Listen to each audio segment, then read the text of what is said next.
السلام عليكم. النهارده ان شاء الله هنعمل ورق العنب بطريقه الحفظ بتاعته. طبعا هو في السوق دلوقتي، مالي السوق وتقريبا قرب يمشي كمان. فاحنا دايما الورق العنب بنختار الورق اللي هو الناعم الافضل يعني. بيبقى طعمه حلو والمزازه بتاعته جميله جدا في ورق العنب. وناخد بالنا يا جماعه عشان ما حدش يحط لنا ورق التوت معاه. احنا طبعا هنبدا نشيل القمع بتاعه الاول. وبعدين انا هوريكم بقى طريقه. بصوا طريقه الحفظ. انا عندي هنا كنت عامله مجموعه من اللي هو البرطمانات المحلول، زي ما بيجيبوا تقريبا من بره يعني. دي طريقه حفظ انا جربتها قبل كده، الحقيقه كانت حلوه جدا. وبعدين لو مش هنحطه مش عايزين نحطه او مفيش مكان في الفريزر، هنلاقي مكان على الرخامه ده بيتحط من سنه 6 شهور سنه. ما بيزيدش عن كده. ونستعمله. الحقيقه انا جربته السنه اللي فاتت كنت عاملاه، كان حلو جدا الحقيقه، قعد فتره طويله. ما جروش اي حاجه بميه المحلول اللي انا هعملها لكم دلوقتي. ولو حبينا برضو نحفظه بالطريقه التانية اللي هي من غير ما نغسله، بس ممكن نمسك الورقه. لو في عندنا مثلا اي منديل ورق او اي قماشه نظيفه، بنبلها ميه ونبدا نمسح مكان التراب اللي على الورق، يعني طبعا احنا عارفين ده بيبقى على الشجر او طالع بقى فيه تراب عامه. ومع برضو البياعين برضو نفس الحكايه. فبنمسحه كده ونرتبه. وبنبدا برضو ايه نحطه لو عندنا العلب اللي هي يا جماعه البلاستيك زي اللي بتاعت اللانشون والجبنه دي. ممكن نجيب من المحلات اللي هي بتبيع الحاجات دي. ممكن نرص كميه فوق بعضها ونقفلها كويس ونحطها في الفريزر او في الاكياس. بس اهم حاجه الرف اللي نحط عليه ورق العنب ما نحطش فيه حاجه تاني. لان ورق العنب اما بيتحط لو في كيس مثلا، اما بيتحط لو اتحط في الفريزر وفوقيه اي حاجه الورق بيتكسر يعني. الورق انا عن تجربه انا جربته، ما كنتش اعرف برضو الحقيقه زمان. فجربت الموضوع ده فكنت بحطه، لقيت ان هو الافضل ان انت تحطوه في الرف، ما يحطش فيه حاجه. يعني ممكن نخليه له رف او في علبه عشان برضو ما نحطش عليها حاجه تتكسر. بالنسبه لو هنحطه في كيس، الكيس بيبقى ضعيف طبعا، لو حطينا فيه حاجه بتتكسر. لكن لو في علبه، العلبه محتفظه بالشكل بتاعها، ان كان مربع ان كان مدور، بتحافظ على ورق العنب عموما. تاني حاجه بقى حكايه بالنسبه للبرطمان اللي هي في المحلول، الحقيقه حلو جدا عن تجربه يعني. انا حبيت اوريكم لان انا جربته بنفسي. فانا ان شاء الله بس هنبدا نشيل الاقماع بتاعت ورق العنب دي. وبعد كده نبدا ايه نغسله. بعد كده نغسله وبعد كده نبدا نعمل ميه المحلول بتاعته. احنا بس هنبدا ايه ونخلي الورق، نخلي بالنا. طبعا احجام الورقه الكبيره، الورقه المتوسطه، الورقه الصغيره، علشان نبدا ولما نيجي نلفه نبقى واخدين بالنا من ايه، من حجم الورقه عموما. احنا هنبدا نقطعه كده ونرتبه كويس. طبعا برضو الورقه الصغيره لو احنا واخدين بالنا الحجم الصغير بتحط لوحده. والمع بتاعته دي احنا مش هنرميها، احنا هنحتفظ بيها لانها هنحطها في البرطمان من فوق. بتزيد فيها المزازه طبعا بتاعت ورق العنب. وكمان احنا بنحطها في الحلل لما نيجي نعمل محشي. لو هنحط برضو طماطم وبصل وكلام من ده، لا بنحطه ده تحت برضو، بيحافظ على ورق العنب عموما. لو مش هنحط طماطم او بصل، يعني انا عاده بحب احط دوت الحقيقه، وشرايح الليمون. طبعا انا جبت هنا الطبق اهوت هنحط فيه الميه، او يفضل يكون طبق كبير عشان الورق العنب احنا هننقعه في الميه عشان نغسله كويس. طبعا بنفس الرصه بتاعته. احنا هنحطه كده يا جماعه، والميه تكون مغطياه. لان احنا لو بدانا نحط كله ونعمله نغسله بطريقه يعني عشوائيه كده، هيبعد عن بعضه. هنبص تلاقيه ايه، الورق عايز ترتيب تاني، فطبعا هياخد مننا وقت فمش هينفع يعني. فالافضل احنا نخليه برصته زي ما هو، ونبدا ناخد بالنا نضغط عليه ونخلي الميه تتغلغل جواه وكده في الجزء اللي احنا حاطينه زي ما انتم شايفين. مش عارفه هو واضح ولا لا. كده يعني نحاول بس الميه كده تدخل جوه ورق العنب عشان ينزل لو في تراب في اي حاجه يتنضف طبعا مره واتنين. وهنجيب له كمان ايه معلقه خل.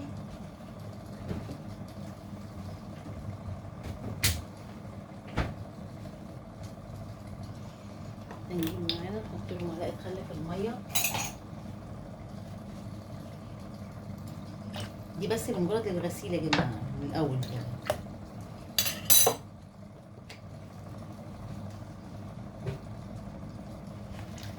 اول غسله ليه ممكن نغسله مره واثنين وثلاثه حسب الكميه وحسب يعني درجه التراب اللي هي فيه او كده.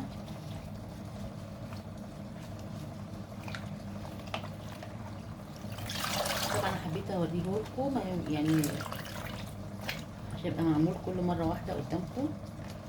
بصوا احنا كده خلصنا شويه ورق العنب اللي احنا بنعملهم في الميه بنشطفهم. بصوا لون الميه عامل ازاي، دي من اول غسله الميه لونها غامق جدا.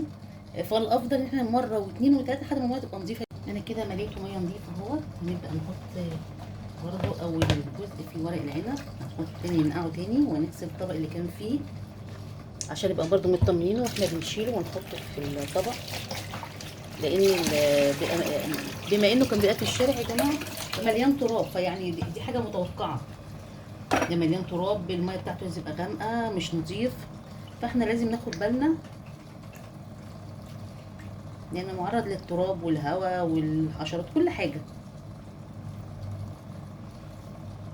طبعا اللي بيحب يجيب بقى اللي هو الجاهز اللي في السوبر ماركت مفيش مشكله، بس الحقيقه انا عن نفسي ما بحبوش، وعمري الحقيقه ما جبته. يعني انا بفضل ان انا اشتري الحاجه الطبيعيه افضل بكتير من اني يعني بالذات الحاجات اللي هي بتتعمل في الاكل ديت افضل ان احنا نجيبه جاهز.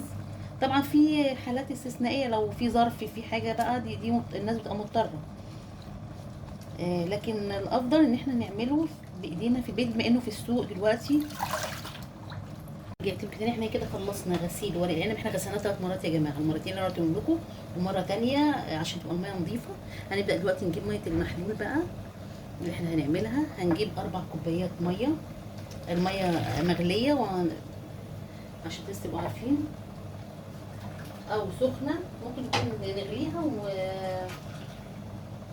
ونطفي عليها البوتاجاز او النار يعني كده 2. طبعا عشان انا مش عامله كميه كبيره.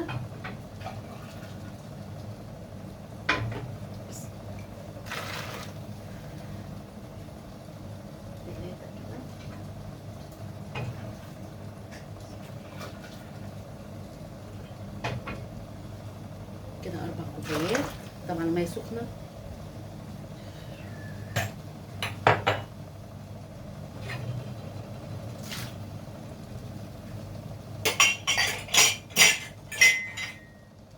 ومعانا هنا ربع كوبايه خل، ومعانا معلقتين ملح، ومعانا معلقه كبيره سكر. طبعا معلقتين الملح برضو معلقتين كبار يا جماعه.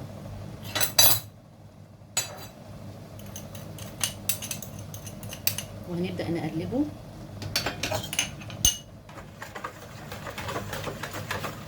نقلبه لحد ما الملح يدوب. احنا كده جهزنا المحلول وهنبدا نركنه على جنب. وهنبدا هنا خلاص ركننا المحلول، هنبدا نجيب ده البرطمان اللي هنحط فيه طبعا معقمينه نضيف. وهنجيب ورق العنب، هنبقى طبعا على الظهر يا جماعه، الوش نخليه جوه. ونبدا ممكن نعمله كده يمين جزء يمين وجزء شمال، ونبدا نلفه ونخلي بالنا نلفه لفات صغيره عشان نقدر نحطه جوه البرطمان. ونحاول يعني نملاه على قد ما نقدر علشان ما يبقاش فيه كميه هواء كبيره فيه.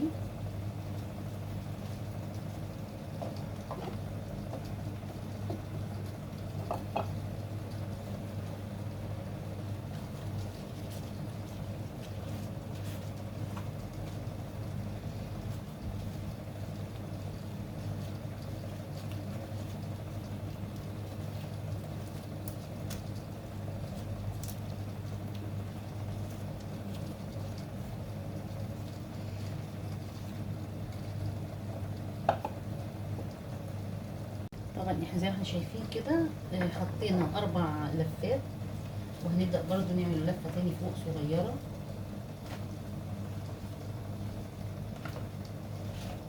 طبعا زي ما قلت لكم الوش لجوه، احنا الوش لجوه. وطبعا غسلنا الجماع اللي احنا نقطعها بتاعته. ممكن نصغر دي شوية عشان تدخل في البرطمان.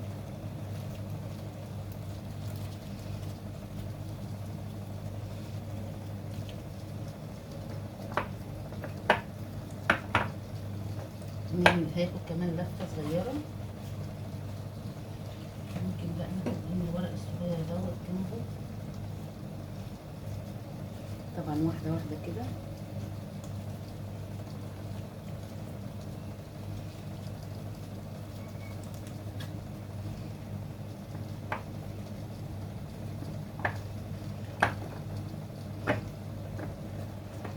زي ما احنا شايفين. انا مش عايزه اجيب الشكل بتاع الايه عشان اسم العلبه. نحاول في ميه ولا حاجه. طبعا برضو البرطمان التاني هنبدا برضو نلاقي، بس احنا الاول هنجيب بقى الورق القمع اللي غسلناه، هنبدا ايه نحطه برضو فوق، عشان ده اللي بيحافظ على ورق العنب برضو.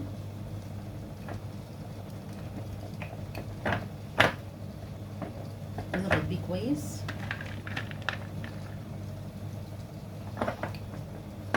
طبعا الطريقه دي يا جماعه اللي حابب يجربها زي ما بقول لكم كده، اهم حاجه فيها ان هي لما بتحطه على الركنه بيحتفظ بيه فتره طويله.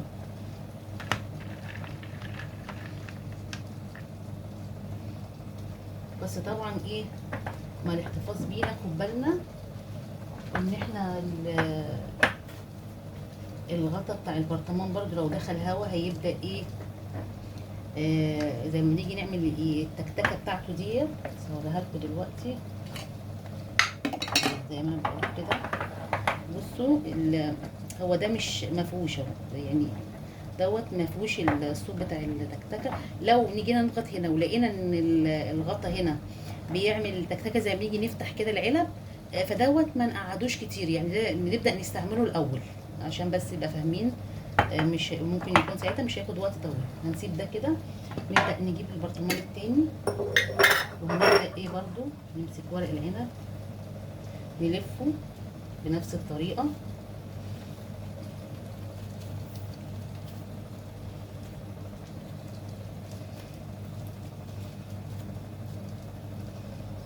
ممكن برضو نسيب ورق العنب بالطول، ممكن عشان نعمله الجناب حسب يعني، بس عشان ما يفردش مننا جوه.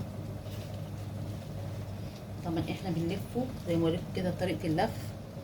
طبعا احنا عملنا لفينا الورق العنب، هنبدا نحط بقى الجزء اللي فاضل فوق اللي هو الصغير دوت.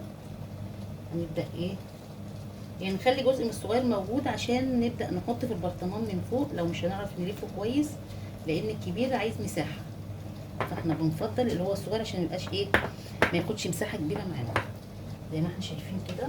طبعا نصفيه من الميه كويس عشان برضو الميه بتضايق في احنا كده معانا اخر جزء في ورق العنب، هنحطها على الوش في البرطمان هنا نوريكم. طبعا بناخد الورق العنب زي ما قلت لكم اللي هو الصغير للجزء اللي فوق بقى، علشان ما ايه ما ياخدش مكان، هو مش بياخد مكان كبير، فنقدر نحطه براحتنا. الاقماع بتاعته او العنق بتاعه ضغطين عليها كويس.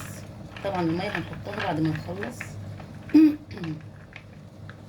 طبعا بنغليها يا جماعه عشان دي ميه للحفظ، اما تكون مغليه تبقى افضل، وتبرد مفيش مشكله لان احنا لسه هنعمله الحمام. رجعنا لكم تاني، احنا هنا هنبدا نحط ميه المحلول اهي يا جماعه. طبعا احنا كده خلصنا، حطينا الاقماع فوق في الوش على الوش الورق العنب. هنبدا نحط المحلول ونتاكد انه اتملى، ان البرطمان مليان او ان الميه دخلت البرطمان كله بين اللفات اللي احنا عاملينها. زي ما قلت لكم 4 كوبايات ميه، معانا معلقتين ملح كبار، معلقه سكر كبيره، ربع كوبايه خل. طبعا اللي ضاعف الكميه لو عاملين حاجه يعني زياده ورق عنب زياده، بس عشان انا حبيت اوريكم الطريقه ديت.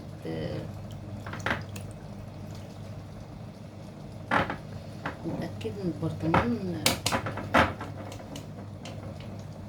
نضغط برده من تحت كده عشان ان ورق العنب الميه كلها يعني تيجي في تبقى حواليه ورق العنب.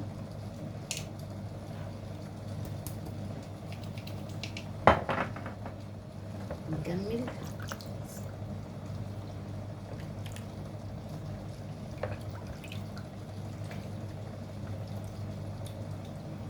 طبعا لحد ما نغطي الاجزاء بتاعته كلها اهي زي ما انتم شايفين. ولما نيجي نقفله برده هنضغط على القماع بتاعته، هندخلها جوه مش هنسيبها عشان نعرف نقفل البرطمان كويس. احنا كده خلصنا. هنبدا هنا معانا نضغط برده على الفتحه دي من فوق.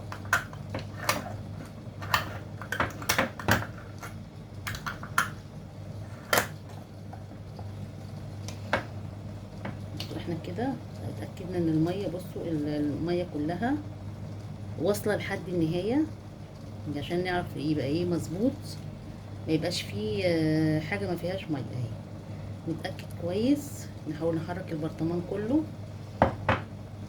نبدأ نجيب التاني، نتأكد ان الحروف بتاعت القمع بتاع الورق العنب كله داخل جوه البرطمان يا جماعة. برضو هو المية اهي، برضو لو انتوا شايفين مية المحلول لحد الاخر اخر الورق العنب عشان يبقى الدنيا مظبوطة وتمام معانا. وكمان ممكن نقفله تاني عشان نظبطها كويس. اهم حاجة نضغط الجزء اللي فوق عشان الهواء. وهنبدأ بقى نحطه، ونكون حاطين طبعا المية على النار. هنبدأ نحطه في ربع ساعة يا جماعة عشان يبدأ ايه لو في اي هواء بيخرج. احنا هنسيبه شوية الاول هنا، وبعد كده نبدأ ايه ننيمه على جنب اول ما لون ورق العنب يصفر زي ما انتم شايفين. طب احنا عاملين اتنين بس. رجعت لكم تاني. احنا كده هنا البرطمانات اهي بدأت، طبعا الفتافيت البيضاء والورق بتاع البرطمانات يا جماعة. هنا طبعا لسه بصوا بدأ يصفر شوية، لكن لسه ايه، ولسه المية طبعا لما حطينا البرطمانين هديت شوية، فاحنا كنا اصلا معليين عليها النار عشان كانت بتغلي.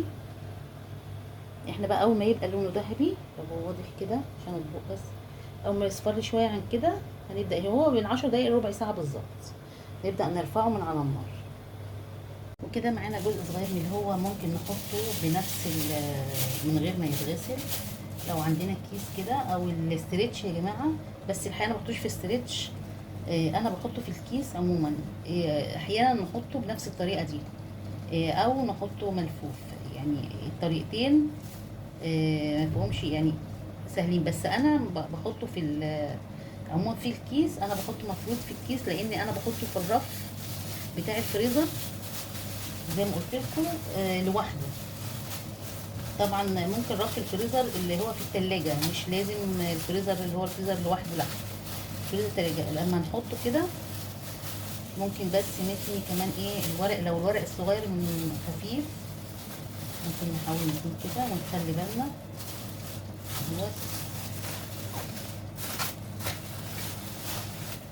كده. بنضغط عليه كويس هنخرج منه الهواء دي اولا.